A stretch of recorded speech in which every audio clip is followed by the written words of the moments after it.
Olá, este é o nosso segundo vídeo da nossa série Curso de Discipulado e hoje nós vamos falar um pouco sobre a obra de Jesus Cristo.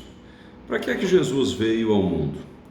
Na última live, na primeira lição desse curso de discipulado, nós vimos a respeito da pessoa de Jesus Cristo. Quem é Jesus?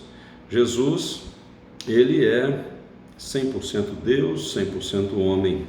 Ele é, por isso, o Messias, o Cristo, o Senhor e Salvador de nossas vidas. Ele é aquele que vive eternamente, cuja majestade e grandeza preenchem todo o universo. Ele é o Senhor Jesus Cristo.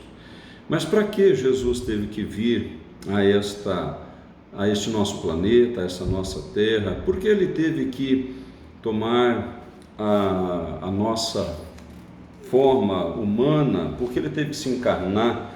Qual é a obra que Jesus veio para realizar?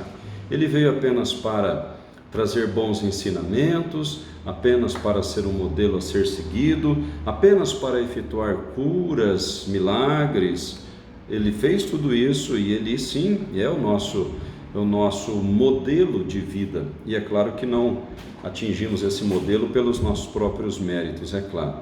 Mas Jesus veio para fazer muito mais do que isso.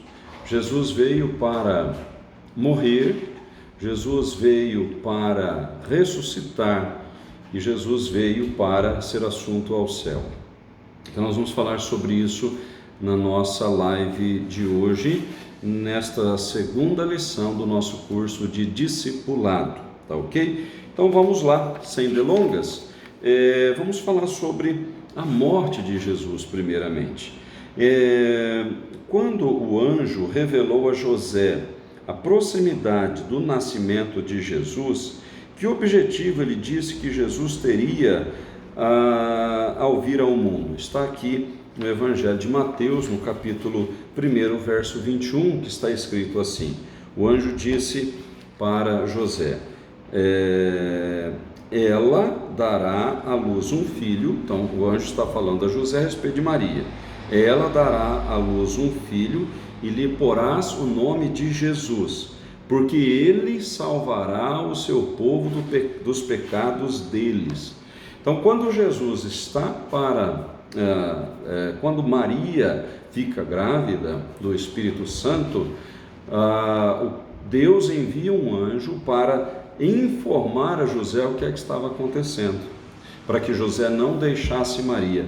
E nesse momento da anunciação a José, o anjo diz o seguinte: ela vai dar à luz um filho, e você vai lhe colocar o nome de Jesus. Por quê?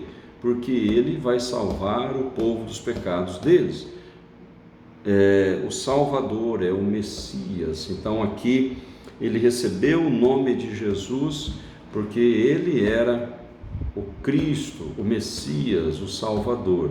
Então não era uma criança normal que estava nascendo, era uma criança que nascia com o intuito de salvar o seu povo dos seus pecados.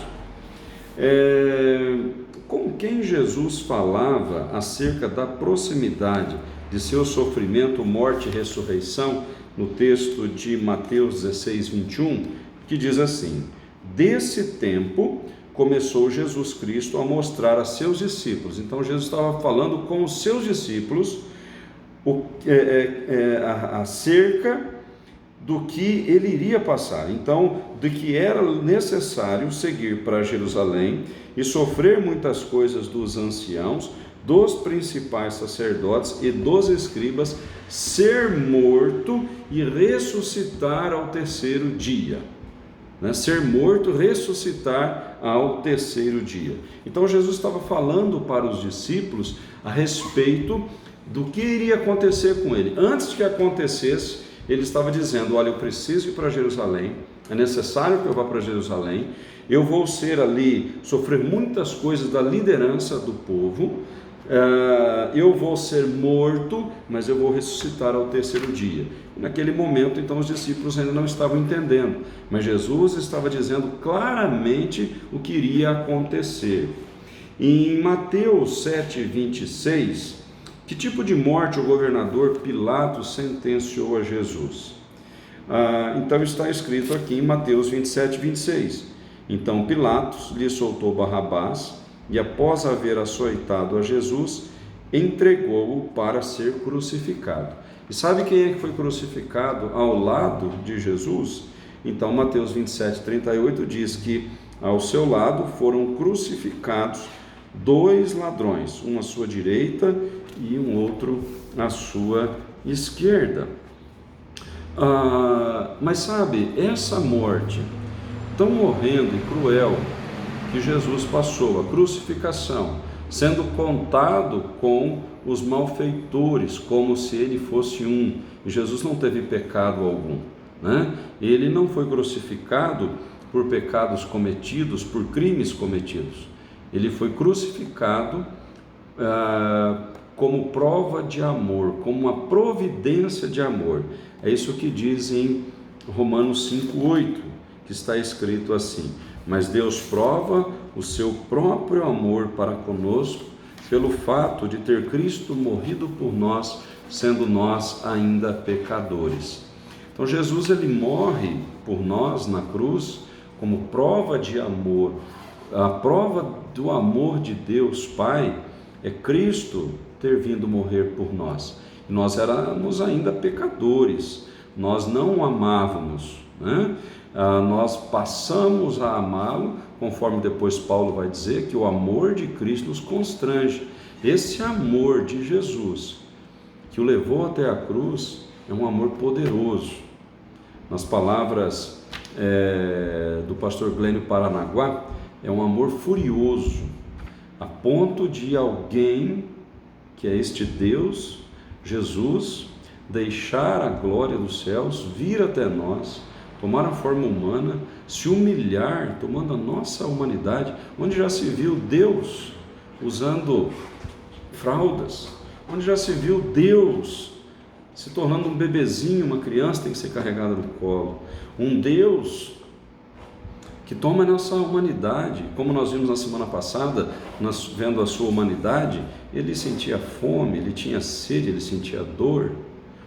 Como pode? Isso é prova de amor. Jesus veio para morrer por amor, tá? Existe uma profecia que está aqui em Isaías 53, versos 5 e 6, que nos mostram o porquê Jesus morreu, né? Por que Jesus sofreu e morreu na cruz? Então Isaías 53 diz assim: mas ele foi traspassado pelas nossas transgressões e moído pelas nossas iniquidades. O castigo que nos traz a paz estava sobre ele, e pelas suas pisaduras fomos sarados. Todos nós andávamos desgarrados como ovelhas, cada um se desviava pelo caminho, mas o Senhor, Deus Pai, fez cair sobre ele, Jesus, a iniquidade de nós todos. Então veja que Jesus, eu disse que ele foi crucificado ao lado de transgressores, mas ele não era transgressor. Quem é transgressor da lei somos nós somos pecadores. E aqui o texto de Isaías nos diz, mas ele foi traspassado, ou seja, ele foi crucificado, morto, pregado naquela cruz, pelas nossas transgressões, e moído pelas nossas iniquidades, ou seja, o castigo, né, que foi imposto, o castigo horrendo que foi imposto a Cristo, ele foi moído, ele sofreu este castigo por causa das nossas iniquidades, ou seja, dos nossos pecados, o meu pecado e o seu pecado. Ele diz, o castigo que nos traz a paz estava sobre ele. Semana passada, na live anterior, na lição anterior, eu já comentei a respeito de que Jesus, todos nós andamos desgarrados como ovelha, cada um se desviava pelo caminho, o castigo que nos traz a paz estava sobre ele, pelas suas pisaduras fomos sarados. Então eu comentei na semana passada, perdão, eu voltei aqui a linha de raciocínio, é que o pecado, o salário do pecado é a morte. Então Jesus morreu por nós, ele sofreu o castigo para que nós recebêssemos a vida, para que nós recebêssemos a paz. Sabe, e Deus, o Pai, fez cair sobre ele a iniquidade, os nossos pecados todos, sobre Jesus. Então, isso significa que ele morreu, o inocente morreu pelo culpado. Ele pagou uma dívida que não era dele, ele pagou a minha dívida, ele pagou a sua dívida, ele pagou a dívida sobre o nosso pecado. E ele não pagou para o diabo, nós não devemos nada para o diabo. Ele satisfez, Jesus satisfez na cruz a justa ira de Deus. Jesus satisfez na cruz a justiça do Senhor. Deus, o Pai Todo-Poderoso, ele é amor, mas ele não pode fingir por amor que ele não vê pecado em nós. Eu te amo tanto que faz de conta que eu não vejo pecado em sua vida. Deus não pode agir dessa maneira, porque ele não compactua com o pecado. A justiça de Deus tinha que ser satisfeita, e foi isso que Jesus fez na cruz. Então Jesus morre em nosso lugar, satisfazendo a justiça de Deus. E uma vez que, então, a justiça conquistada por Cristo na cruz satisfaz a Deus, essa justiça é atribuída a nós pela fé. Então, quando você crê em Jesus Cristo, a obra de Cristo, a obra que ele realizou na cruz, é imputada a você, é dada a você. Nós vamos falar isso um pouco mais à frente, a respeito do papel da fé na nossa vida. Mas já adianto aqui, que não basta apenas eu saber que Cristo fez isso. Eu preciso crer. E uma vez que você crê, você recebe a justiça de Deus sobre a sua vida. Vamos lá. Eu quero ler aqui também 1 de Pedro, capítulo 2. 1 de Pedro, capítulo 2, verso 24, que fala a respeito desse texto de Isaías, né? Carregando ele mesmo em seu corpo sobre o madeiro os nossos pecados, para que nós, mortos para os pecados, vivamos para a justiça. Por suas chagas fostes sarados. Percebem que a linguagem de Pedro é muito parecida com a linguagem do profeta Isaías? Isaías escreve a profecia aproximadamente 740 anos antes de Cristo ir para a cruz. O apóstolo Pedro escreve esta carta por volta aí de 60, 70 anos depois, ou menos que isso. Mas Pedro escreve a sua carta, 1 de Pedro, algum tempo depois, né? Eu não estou lembrado agora exatamente da data da primeira carta de Pedro, mas ele escreve isso então aproximadamente aí 800 anos depois que Isaías escreveu, mas essa linguagem é parecida, que agora Isaías estava profetizando que Jesus seria, que o Messias faria isso, e agora Pedro diz, Jesus é o Messias, ele fez isso, ele levou sobre o seu corpo no madeiro os nossos pecados, para que nós, mortos para os pecados, vivamos para a justiça.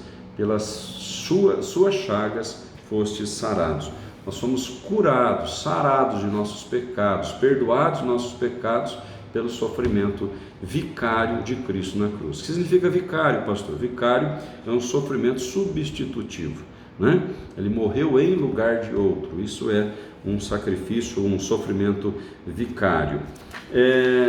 Agora eu quero falar um pouco sobre a ressurreição de Jesus. Bom, antes disso, na morte de Cristo, é só importante a gente também ressaltar que Jesus não foi vítima de um sistema religioso e político da sua época.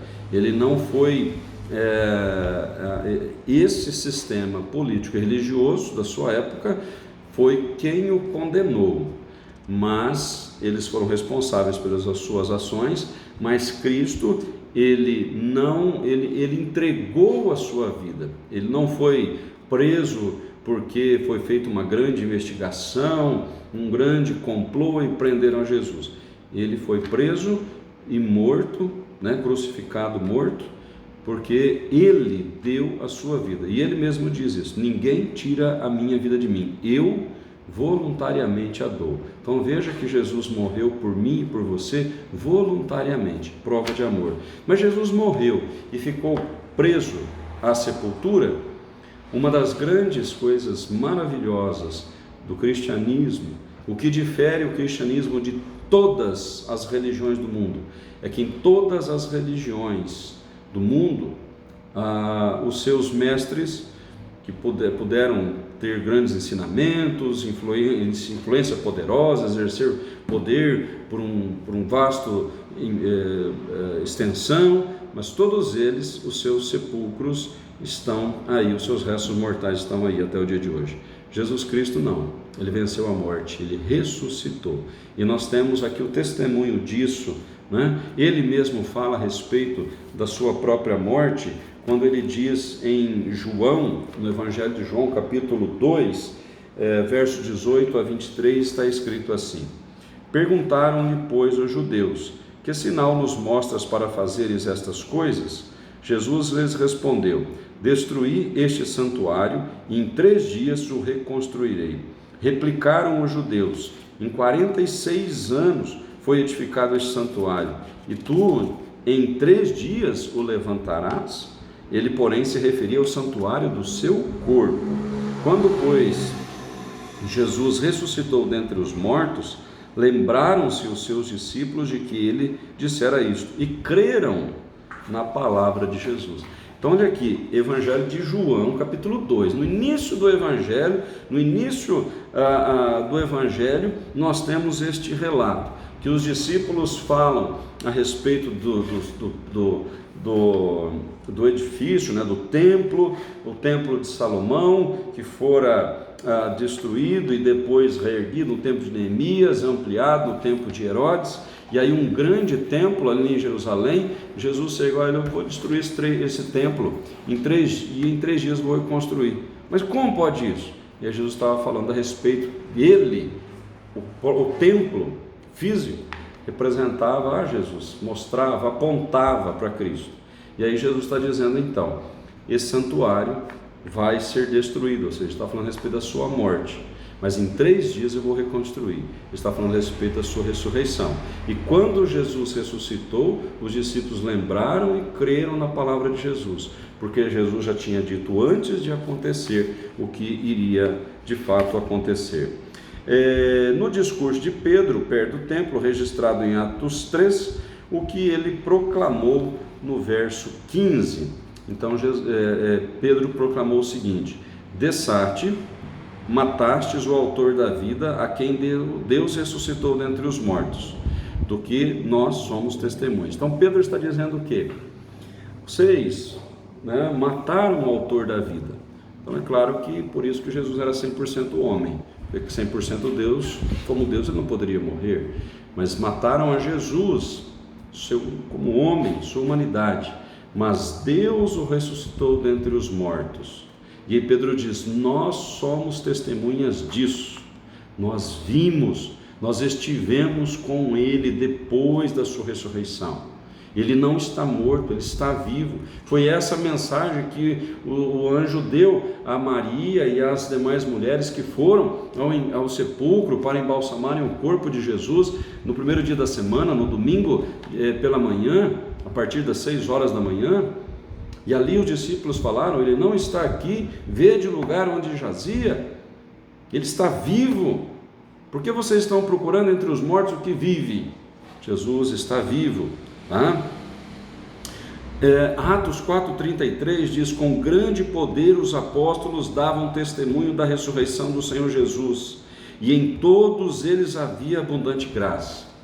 Então, na época da ressurreição de Jesus, surgiu um boato, uma mentira. Isso a Bíblia relata a respeito disso, que os soldados que guardavam o sepulcro foram relatar isso aos oficiais, e eles deram grande soma de dinheiro para esses soldados, para dizerem: olha, os discípulos vieram à noite e roubaram o corpo de Jesus. E aí essa notícia se espalhou. Só que aí, olha só que interessante, se os discípulos tivessem roubado o corpo de Jesus e fosse mentira que Jesus tivesse ressuscitado, por que os discípulos estariam prontos para serem torturados por essa mentira? Por que os discípulos estariam prontos a sofrer injúrias por causa dessa mentira? Por que os discípulos estariam prontos a serem açoitados, a perderem os seus bens, a serem mortos? Não sei se você sabe, mas dos discípulos que estiveram com Jesus, então nós sabemos que Judas ele cometeu suicídio, né? Dos demais discípulos que se tornaram, né, os apóstolos e que foram as testemunhas oculares ali de Jesus, estes apóstolos, apenas João, ele não foi martirizado. Todos os demais foram martirizados. O apóstolo Pedro, ele foi crucificado de cabeça para baixo. Diz isso, né, a história. O apóstolo Paulo, que foi chamado depois, né, o 13º apóstolo, ele foi decapitado.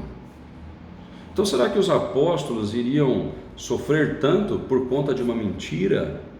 Não, Jesus de fato ressuscitou, e a ressurreição de Cristo, com a descida do Espírito Santo, deu tanto poder a eles, tanta convicção, que eles pregavam com grande poder eles davam testemunho da ressurreição de Jesus. Romanos 1,4 diz ainda: e foi designado Filho de Deus com poder, segundo o Espírito de santidade, pela ressurreição dos mortos, a saber, Jesus Cristo nosso Senhor. Então Jesus, por causa da sua ressurreição, ele foi designado Filho de Deus, ou seja, ele foi uma testificação de quem de fato ele era, né? A ressurreição testifica que Cristo era o Filho de Deus, é o Filho de Deus, é o Deus vivo encarnado entre nós. Então a ressurreição de Jesus é prova da sua divindade. Pastor, quantas pessoas viram a Jesus ressuscitado? Olha, muitas. Então, as mulheres que foram embalsamar o corpo, também todos os discípulos que estavam com Jesus. E aqui o texto de 1 Coríntios 15 fala um pouco a respeito disso. Diz assim, olha: antes de tudo vos entreguei o que também recebi, o apóstolo Paulo falando, que Cristo morreu pelos nossos pecados segundo as Escrituras. Então aqui está dizendo, Cristo morreu pelos nossos pecados segundo as Escrituras. Foi por isso que Jesus veio. A obra dele é essa, ele veio para morrer pelos nossos pecados. Mas também diz que foi sepultado e ressuscitou ao terceiro dia segundo as Escrituras. Então o apóstolo Paulo está dizendo, as Escrituras dizem, falavam, testificavam a respeito de que o Messias viria para morrer, ser sepultado e ressuscitar. E ele fez, e Jesus, aconteceu isso com ele. E apareceu a Cefas, a Pedro, né? Depois aos 12, e depois foi visto de uma só vez por mais de 500 irmãos, dos quais a maioria sobrevive até agora. Porém, alguns já dormem, alguns já morreram, quando Paulo escreveu. Depois disso foi visto por Tiago. Tiago é irmão do Senhor. Tiago era irmão de Jesus, né, da parte de José com Maria. E Tiago não cria em Jesus no começo, né? Ele era descrente. A própria Bíblia mostra que, uma ocasião, a mãe e os irmãos de Jesus chegam a ele para prendê-lo, porque não acreditavam, achavam que ele estava louco, fora de si. Está registrado nos evangelhos, tá? E aqui Tiago também viu ao Senhor Jesus ressuscitado, se tornou uma coluna, né? um grande também promulgador do Evangelho, e mais tarde por todos os apóstolos, e afinal depois de todos foi visto também por mim, como por um nascido fora de tempo. Paulo dizendo que ele também o viu. Então esses textos mostram que Jesus ressuscitou. Então nós vimos, Jesus morreu, Jesus não ficou preso a uma sepultura, ele ressuscitou. E o que aconteceu depois da ressurreição de Jesus? Então, se nós lermos em Atos, no capítulo 1, nós vamos ver que Jesus, depois da sua ressurreição, ele ainda permaneceu 40 dias nessa terra, 40 dias. Eu vou ler aqui o texto, olha, Ditas estas palavras, foi Jesus levado às alturas, à vista deles em uma nuvem, e o encobriu dos seus olhos. Então, depois de 40 dias, os versículos anteriores vão dizer isso, depois de 40 dias que Jesus fica nessa terra, ele aparece para vários discípulos, para 500 pessoas de uma só vez, só que na ascensão ele não aparece para os descrentes. Agora ele vai aparecer apenas para aqueles que já criam nele, para a sua igreja. E aí então, depois disso, depois de ter dado provas incontestáveis da sua ressurreição, ele sobe aos céus. Então aqui diz, né? Ditas estas palavras, foi Jesus elevado às alturas, à vista deles, e uma nuvem cobriu os seus olhos. E estando eles com os olhos fitos no céu, enquanto Jesus subia, eis que 2 varões vestidos de branco se puseram ao lado deles e lhes disseram: varões galileus, por que estáis olhando para as alturas? Esse Jesus, que dentre vós foi assunto ao céu, virá do modo como o viste subir. Então olha só, quando Jesus sobe aos céus, e todos estão ali presenciando aquela cena, e Jesus desaparece entre as nuvens, então 2 anjos aparecem para estas pessoas e dizem: olha, por que vocês estão olhando para os céus? Jesus foi assunto ao céu. E Jesus, na realidade, ele já tinha dito isso várias vezes, né?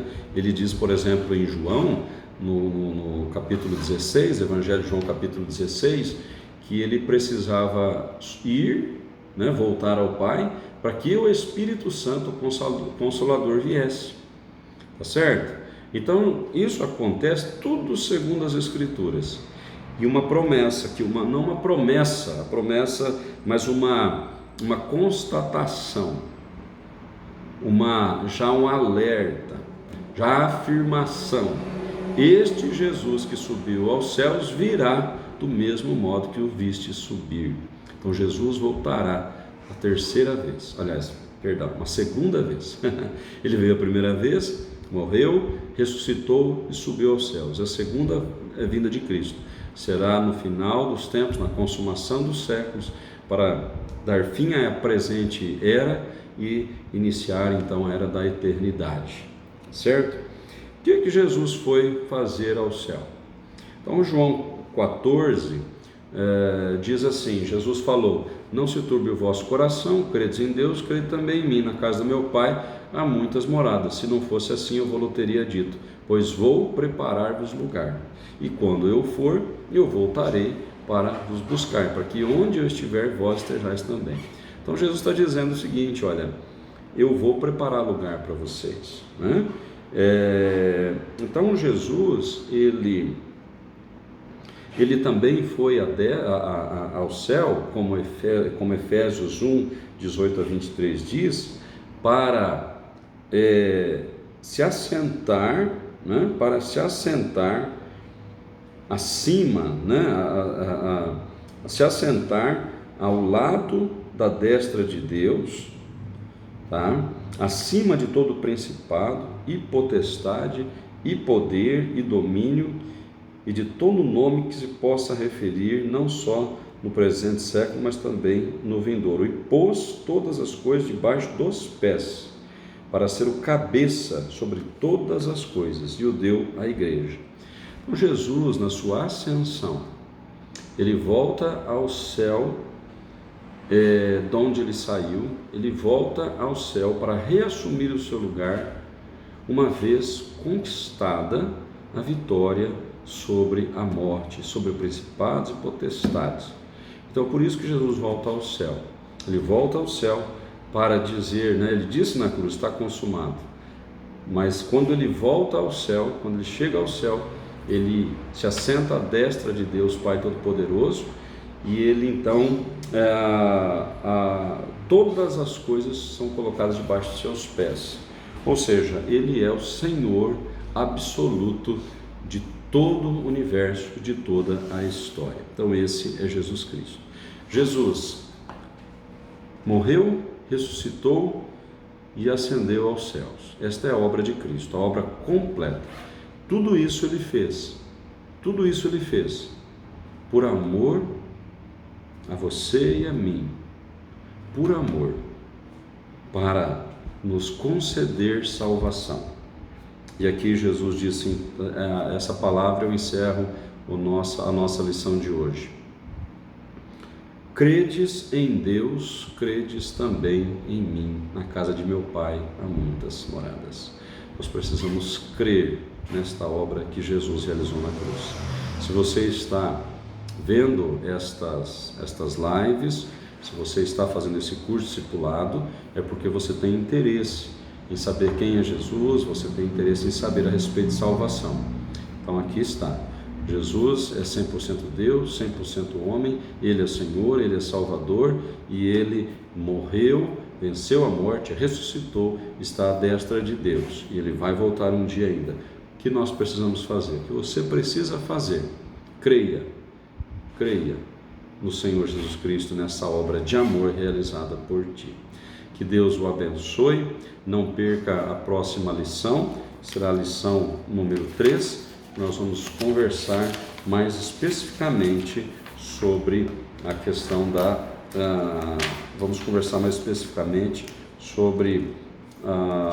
a questão da salvação, tá? A vida eterna em Cristo, ok? Grande abraço, até a próxima, fique com Deus.